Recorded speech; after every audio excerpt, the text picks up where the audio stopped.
ဒီတစ်ခါလို့ပြမှာကတော့tatalo vegetable ball ဟင်းသီးဟင်းရွက်ဟင်းသီးဟင်းရွက်လုံးပေါ့အလုံးပေါ့နော်ဥနီပါမယ်ပန်းပွင့်ပါမယ်ပဲပြားပါမယ်အဲ့ဒါတွေကိုကိုလုံးနှုတ်ဆင်ထားတာပါပြောင်းကုန်မှုထည့်ပါမယ်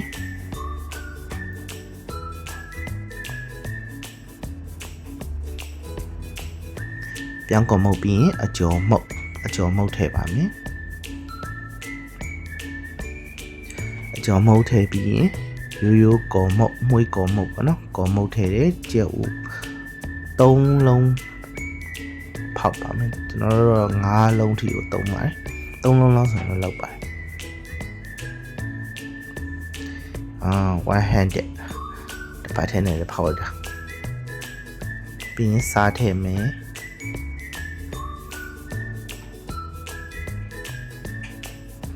ပြီးရင်နေပါမယ်သမအောင်နေပါမယ်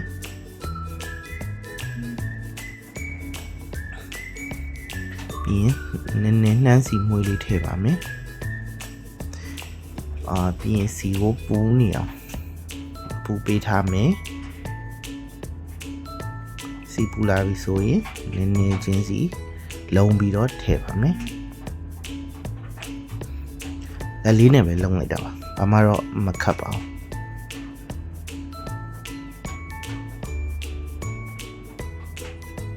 အခုလိုအနေထားနဲ့ဆိုရင်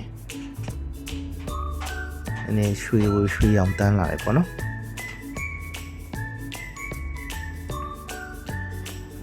ရွှေရောင်တန်းလာတဲ့အနေထားဆိုရင်ခြာလို့ရပါပြီ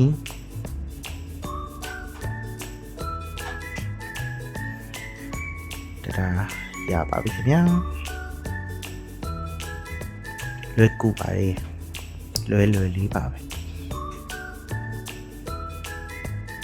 ဒါကျေးဇူးတင်ပါတယ်